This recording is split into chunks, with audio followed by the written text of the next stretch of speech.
The Kethavar Empire had ruled the galaxy for over 3,000 years.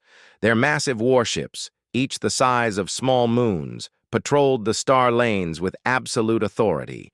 Their technology was so advanced that entire civilizations would surrender at the mere sight of a single Kethavar scout vessel appearing in their system. Admiral Zexthul stood on the bridge of the flagship Eternal Dominance. His four arms crossed behind his chitinous back as he gazed out at the small blue planet below. Earth, the humans called it. Such a pathetic little world, barely worth the fuel it would cost to glass it from orbit. "Admiral," his tactical officer reported, mandibles clicking with barely contained excitement. "The human defense fleet is approaching. 37 vessels in total." Zexthul's compound eyes glittered with amusement.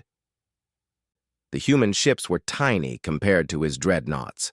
The largest human vessel was perhaps 1/10 the size of even his smallest destroyer. It was almost insulting that these primitive creatures thought they could challenge the might of the Kethavar. "How many ships do we have in this system?" he asked, though he already knew the answer. 347, Admiral, plus the orbital defense platforms we deployed yesterday." The Admiral's laughter was a harsh, chittering sound that echoed through the bridge. 300 ships against 37. The humans were either incredibly brave or incredibly stupid, perhaps both. The Kethavar had encountered humanity only 6 months ago when their scout ships had detected radio transmissions from this backwater system. What they found was a species that had barely managed to achieve faster-than-light travel. Humans had colonized only a handful of systems. Their technology was crude, and their military tactics were laughably primitive. Most amusing of all, humans still used projectile weapons. While the rest of the galaxy had moved on to energy weapons millennia ago, these stubborn primates still fired chunks of metal at their enemies. The Kethavar battle armor could deflect plasma bolts that could melt through starship hulls, yet humans thought their bullets would be effective. "Sir, we're receiving a transmission from the human fleet," the communications officer announced. "Put it through," Zexthul commanded, eager to hear the inevitable surrender. The holographic display shimmered to life, revealing a human female in a crisp military uniform. Her face was stern, her eyes hard with determination. She had the typical soft features of her species, lacking the noble chitinous plates and compound eyes that marked truly evolved beings. "I am Admiral Sarah Chen of the United Earth Defense Force," she said, her voice steady despite facing impossible odds. "You have invaded sovereign human space and threatened our colonies. We demand that you withdraw immediately." The bridge erupted in chittering laughter. Several junior officers had to support themselves against their workstations to keep from falling over with mirth. "Demand?" Zexthul repeated, his voice dripping with condescension. "Little human, do you have any idea who you are addressing? I am Admiral Zexthul of the Kethavar Imperial Fleet. We have conquered 1,000 species across 10,000 worlds. Your entire civilization could fit in the cargo hold of one of our supply ships." Admiral Chen's expression didn't waver. "I'm aware of your empire's reputation. I'm also aware that you've never faced humans in battle." "Because humans are not worthy opponents," Zexthul replied. "You are barely evolved primates playing with fusion reactors. Your weapons are primitive, your tactics are crude, and your ships are fragile toys. Surrender now, and we will make your extinction quick and painless." "That's a very generous offer," Chen said, and for a moment Zexthul thought she might actually be considering surrender. "But I think we'll pass." The transmission cut out, leaving the Kethavar bridge in stunned silence. No species had ever refused a demand for surrender from the Kethavar, not once in 3,000 years of galactic dominance. "Admiral," the tactical officer said hesitantly, "what are your orders?" Zexthul's rage was building slowly, like magma rising in a volcano. How dare these primitive creatures defy the might of the Kethavar? How dare they show such disrespect to beings so clearly superior to them?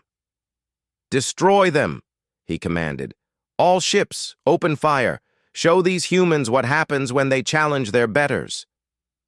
The space around Earth erupted into chaos as 300 Kethvar warships unleashed their weapons simultaneously. Plasma beams lanced through the void, each one capable of vaporizing a city. Antimatter torpedoes streaked toward the human fleet like miniature suns. But something was wrong. The human ships didn't behave as expected. Instead of forming traditional battle lines or attempting to match the Kethvar formation, they scattered in all directions. Their movements were erratic, unpredictable, almost random.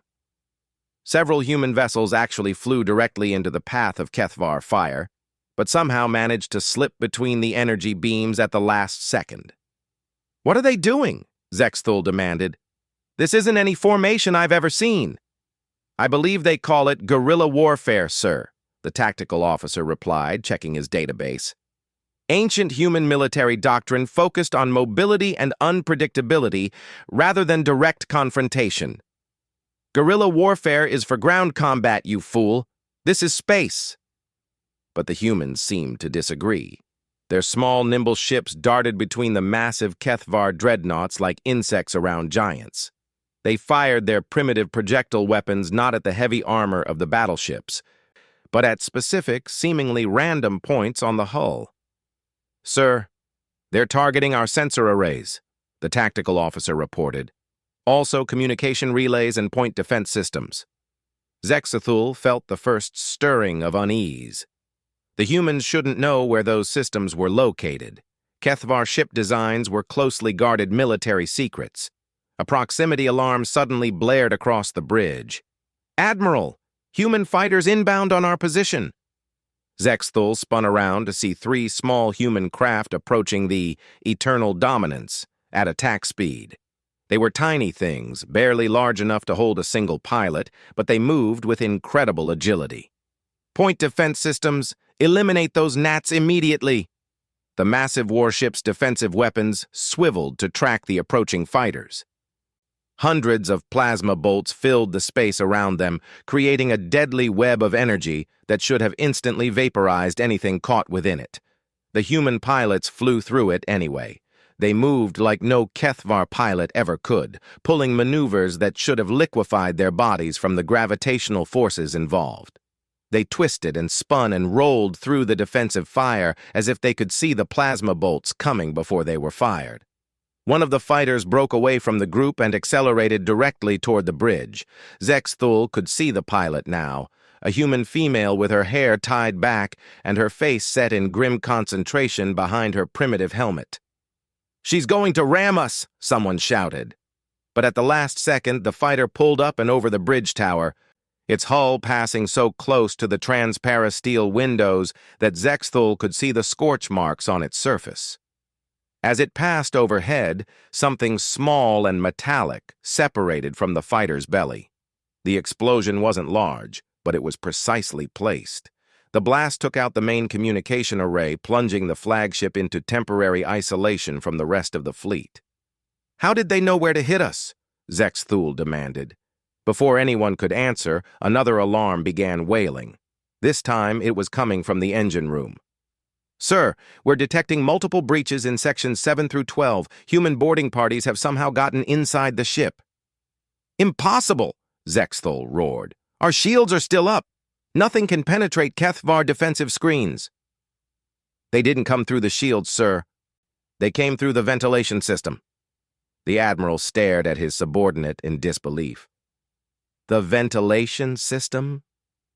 The ducts were barely large enough for a Kethvar maintenance drone to crawl through, and they were protected by dozens of filters and security barriers. "How small are these humans?" he asked slowly. "Approximately half our size, sir, and apparently much more flexible." Explosions began echoing through the ship as the human infiltrators reached their targets. Each blast was small but strategically placed, taking out critical systems with surgical precision.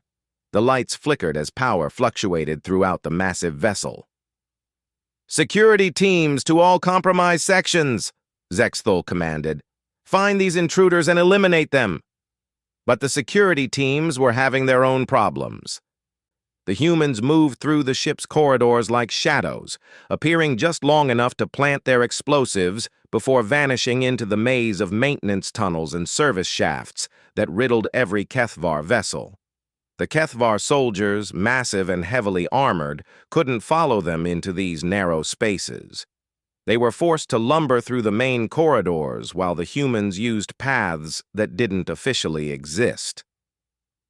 "This is insane," Zexthul muttered. "How do they know our ship designs better than we do?" The answer came from his intelligence officer, who had been frantically searching through classified databases. "Sir, I believe the humans have been studying us for months.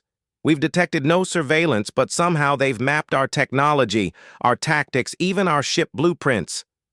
"How?" "Unknown, sir. But they seem to understand our capabilities better than most of our own crews." Another explosion rocked the ship, this one much larger than the others. The artificial gravity fluctuated momentarily, causing several officers to stumble. "That was the primary reactor housing," the chief engineer reported. "We're running on backup power only." Zexthul felt his confidence beginning to crack. This wasn't how battles were supposed to go. The Kethvar had overwhelming technological superiority, massive numerical advantage, and 3,000 years of military experience. They should be crushing these primitive humans like insects.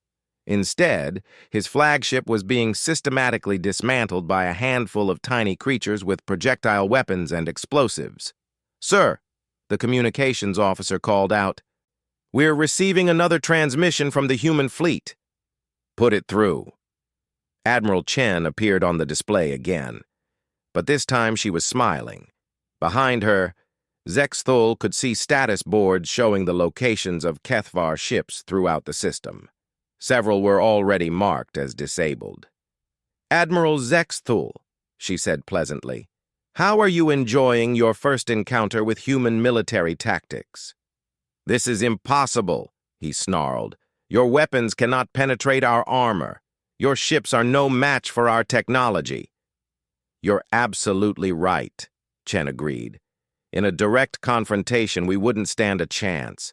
But humans learned a long time ago that the strongest enemy can be defeated if you know where to hit them." As if to punctuate her point, another explosion echoed through the eternal dominance. This time it was the secondary communication array. "You see, Admiral, while you were busy conquering the galaxy, we were studying you. Every battle you fought, every tactic you used, every weakness you revealed. We've had months to prepare for this moment." "Months?" Zexthul repeated. "We only discovered your species 6 months ago." Chen's smile widened. "Who said we only discovered you 6 months ago?" The revelation hit Admiral Zexthul like a physical blow. The humans had been watching them for months before first contact? How was that possible? "You're lying," he said, but his voice lacked conviction. The evidence was all around him.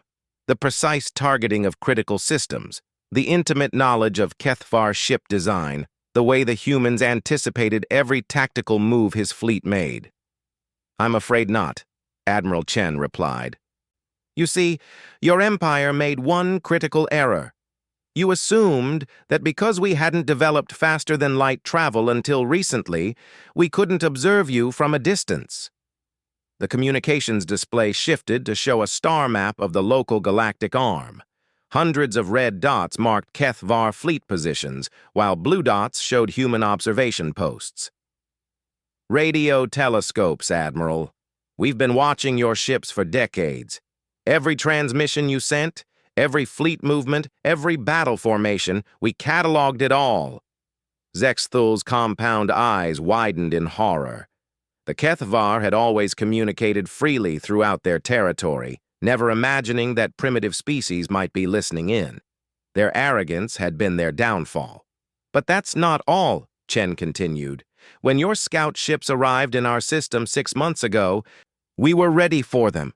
Instead of revealing our true capabilities, we showed you exactly what you expected to see. Primitive technology, crude weapons, helpless prey. The surrender negotiations, Zexthul whispered. The colonies that gave up without a fight. All part of the plan. We needed to maintain the illusion that humans were weak and disorganized.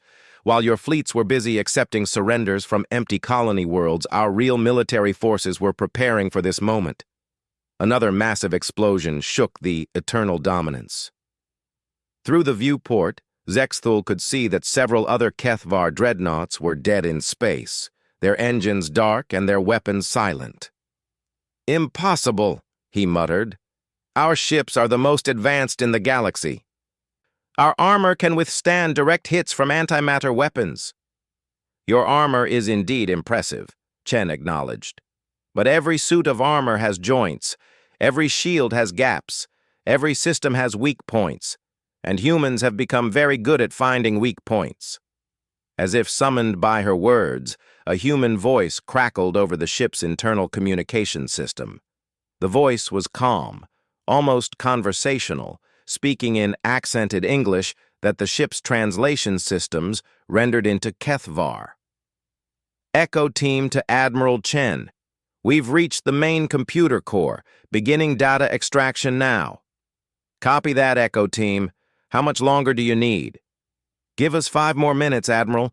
These Kethvar systems are pretty complex, but we're getting everything. Fleet positions, ship specifications, military codes, the works."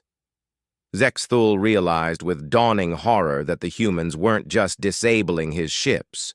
They were stealing everything. Every secret the Kethvar Empire had accumulated over 3 millennia of conquest. "Security!" he roared. "Get to the computer core immediately!" But his security teams were scattered throughout the ship, still hunting for infiltrators who seemed to vanish and reappear at will. The humans had turned his own vessel into a maze where they held every advantage. "It's too late for that, Admiral," Chen said gently. "By now our teams have penetrated the cores of at least 30 of your ships. We'll have your entire technological database within the hour." "Why?" Zexthul asked desperately. "Why are you doing this? We offered you a clean death." Chen's expression hardened. "Because your empire has been a plague on this galaxy for 3,000 years. You've enslaved entire species, destroyed countless civilizations, and spread nothing but death and suffering wherever you go." "That is the natural order," Zexthul protested. "The strong rule the weak. That is how the universe works." "Maybe in your universe," Chen replied. "But humans believe in something different. We believe that strength should protect the weak, not exploit them." The Admiral laughed bitterly. "Protect the weak? You are the weak! You have 37 ships against our 300! "Actually, Admiral, you might want to check your sensors again." Confused, Zexthul turned to his tactical officer, who was staring at his displays in shock. "Sir," the officer stammered, "I'm reading massive energy signatures throughout the system. Hundreds of ships decloaking simultaneously." The main display lit up like a festival fireworks show as ship after ship materialized from apparently empty space. They weren't human vessels. These ships bore the markings of dozens of different species, many of whom the Kethvar had conquered centuries ago. "The Zephyrians," Zexthul breathed. "The Cortani. The Meshtel Collective." Each name was a species his empire had ground under its heel decades or centuries before. "It turns out," Chen said conversationally, "that when you give conquered species the tools to fight back, they're quite eager to help. Amazing what happens when you treat people as allies instead of slaves." The tactical display showed the true scope of the trap. The Kethvar fleet was now outnumbered 3-1, surrounded by enemies on all sides, with their command and control systems compromised and their most powerful ships crippled. "This is impossible," Zexthul repeated, but the words were becoming hollow even to his own ears. "You keep saying that, Admiral. I don't think you understand what that word means."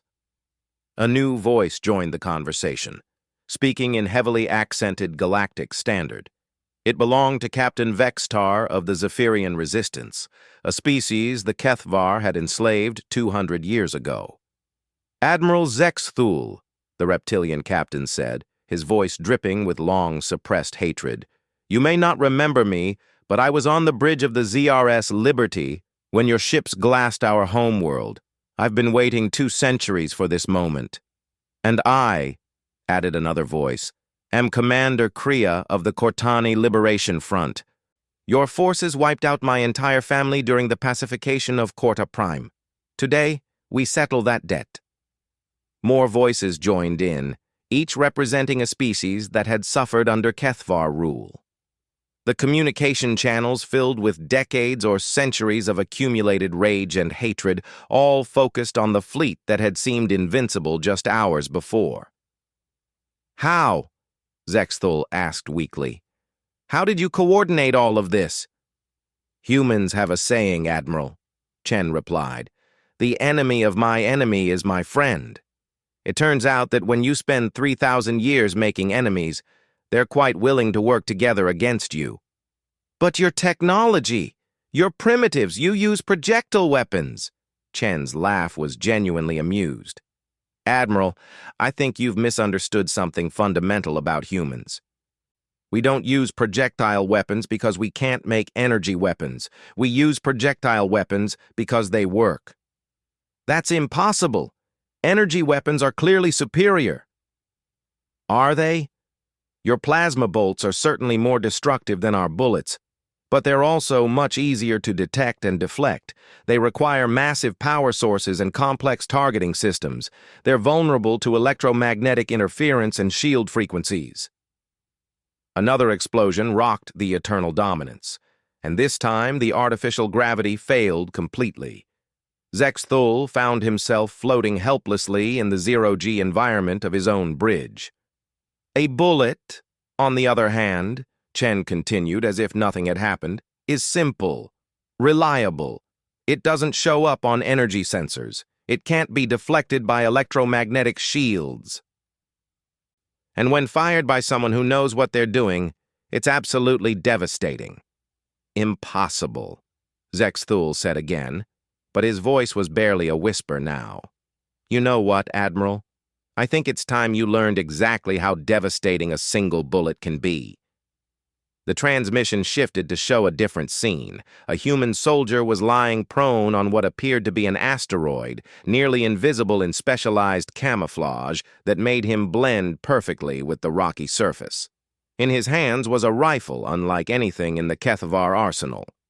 "Staff Sergeant Mike Rodriguez, United Earth Marine Corps," Chen announced. "Sniper, first class, range to target, 47,000 kilometers." Zexthul felt his blood freeze. The human was aiming directly at the bridge of the Eternal Dominance. 47,000 kilometers, he whispered. "No projectile weapon has that kind of range." "Human weapons don't," Chen agreed. "But we've made some modifications with technology borrowed from our new friends." The rifle in the human's hands was clearly a hybrid of multiple technologies. The barrel was lined with magnetic acceleration coils that Zexthul recognized as Cortani railgun technology. The targeting system bore the distinctive crystal matrices of Zephyrian precision optics. The ammunition itself seemed to shimmer with the exotic matter signatures of Meshtel quantum engineering. "One shot, Admiral," Chen said softly. "One human sniper with one carefully placed round. That's all it will take to end 3,000 years of Kethvar supremacy." "You wouldn't dare," Zexthul breathed. "If you kill me, my fleet will glass every human world in revenge." "Your fleet is currently running on backup power with their command systems compromised and their weapons offline," Chen pointed out. "But you're right about one thing. We're not going to kill you." Relief flooded through Zexthul's body, followed immediately by confusion. "We're going to do something much worse," Chen continued. "We're going to let you live to see what happens when the galaxy learns that the mighty Kethvar Empire was brought to its knees by a handful of primitive humans with projectile weapons." The human sniper adjusted his aim slightly, and Zexthul realized with horror what the target actually was. "The primary communication array," he whispered.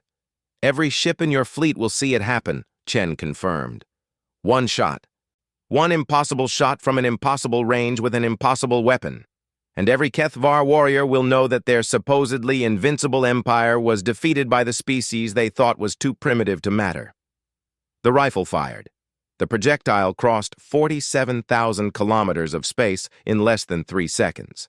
It was a work of art disguised as ammunition, crafted from exotic materials that existed only in the deepest laboratories of 3 different species. The bullet itself was no larger than a human thumb, but it carried with it the combined hopes of every enslaved world in the galaxy. When it struck the primary communication array of the Eternal Dominance, the explosion was magnificent. The array didn't simply break or malfunction. It vaporized in a brilliant flash of white light that could be seen from every ship in the system.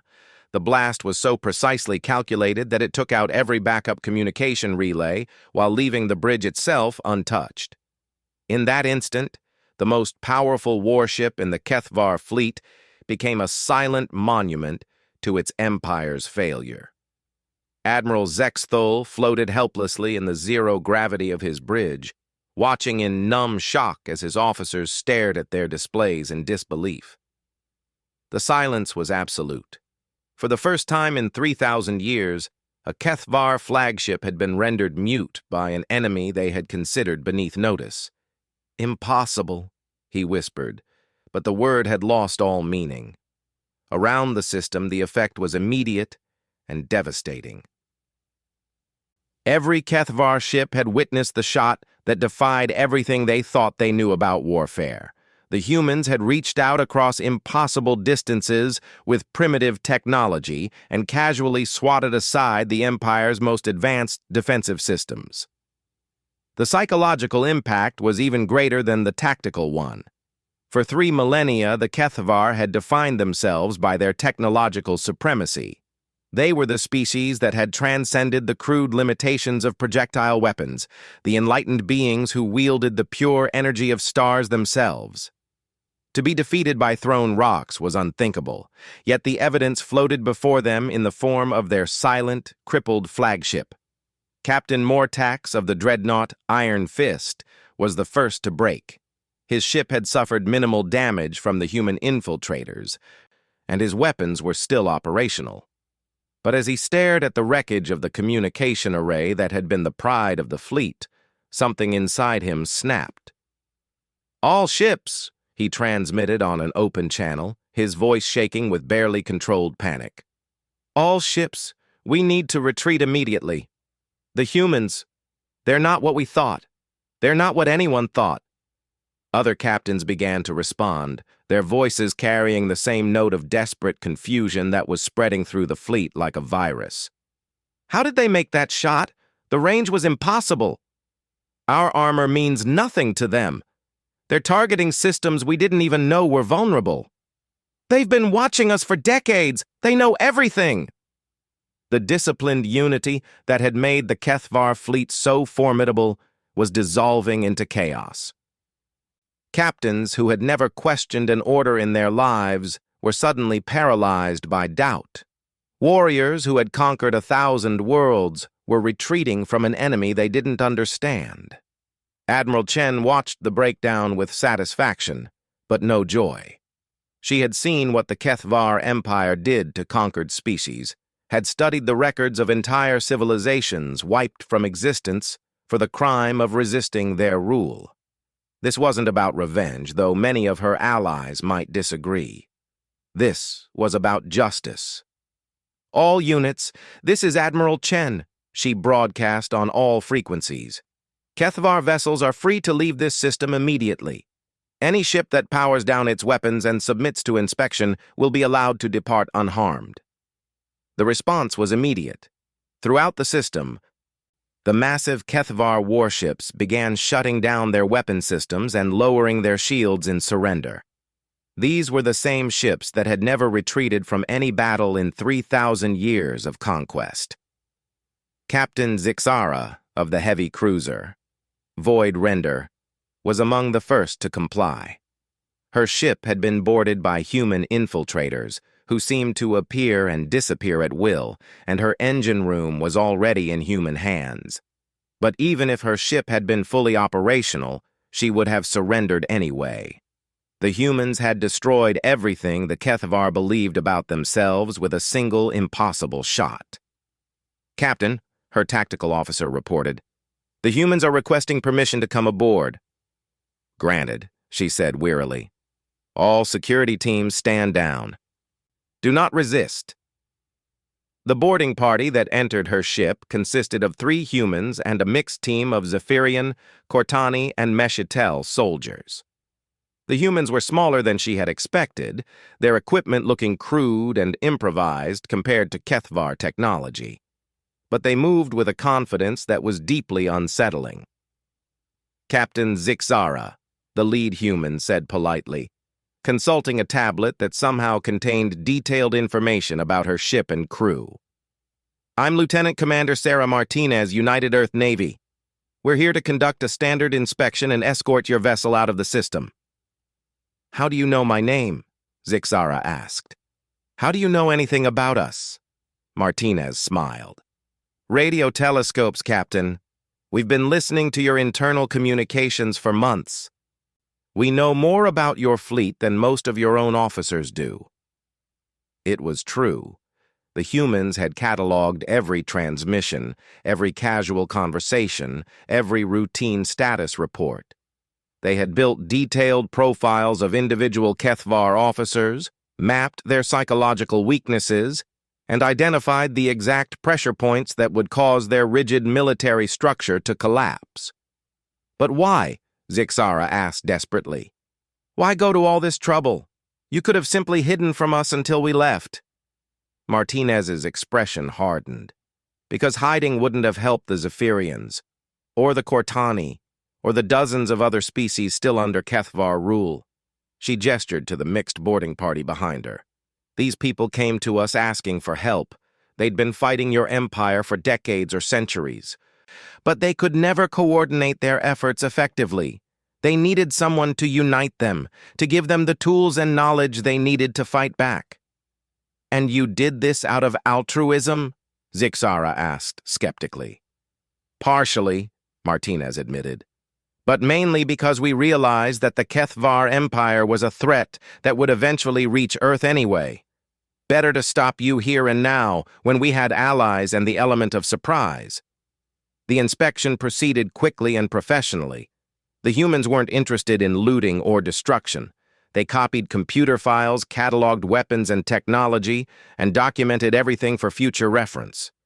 But they didn't take anything that wasn't freely offered. "You're letting us go," Zixara observed with surprise. "Of course. We're not conquerors, Captain. We're liberators." Throughout the system, the same scene was playing out on hundreds of Kethvar vessels. Human-led boarding parties were conducting inspections, gathering intelligence, and then politely escorting their former enemies toward the edge of the system. The only ship that hadn't been boarded was the Eternal Dominance. Admiral Zexthul still floated in the zero gravity of his bridge, staring at the wreckage of his communication array and trying to process what had happened to his empire. A gentle knock on the bridge blast doors interrupted his brooding. The doors opened to reveal a single human in a simple military uniform. She was older than most of the soldiers Zexthul had seen, with graying hair and calm eyes that seemed to see right through him. "Admiral Zexthul," she said respectfully. "I'm Admiral Sarah Chen. I thought we should meet in person." "Come to gloat?" he asked bitterly. Chen shook her head. "No, I came to give you something." She reached into her pocket and withdrew a small device that Zexthul recognized as a communication unit.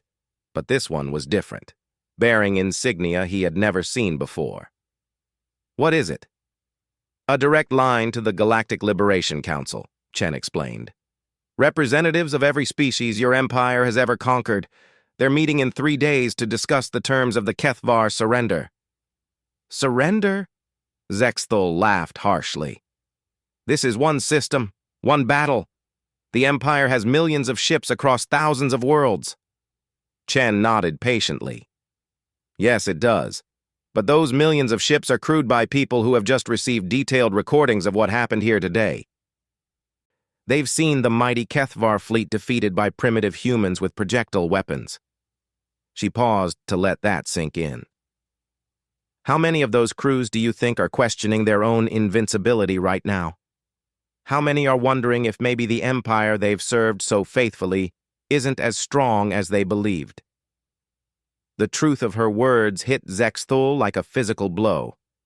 The Kethvar military machine was built on absolute confidence in their own superiority. That confidence had been shattered by a single sniper round fired across impossible distances. You haven't just defeated a fleet, Chen continued gently. You've destroyed a myth.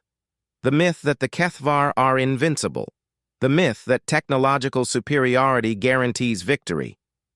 The myth that might makes right. She placed the communication device on the console in front of him. The Council is prepared to discuss terms for a peaceful transition of power. They're not interested in revenge or genocide, Admiral. They just want the oppression to end. And if we refuse? Chen's expression didn't change, but Zexthul felt a chill run down his spine. Then Staff Sergeant Rodriguez and about 10,000 other human snipers will start demonstrating that today's shot wasn't a fluke. They've got targets picked out on every major Kethvar world. Communication arrays, power plants, command centers, anything that keeps your empire running.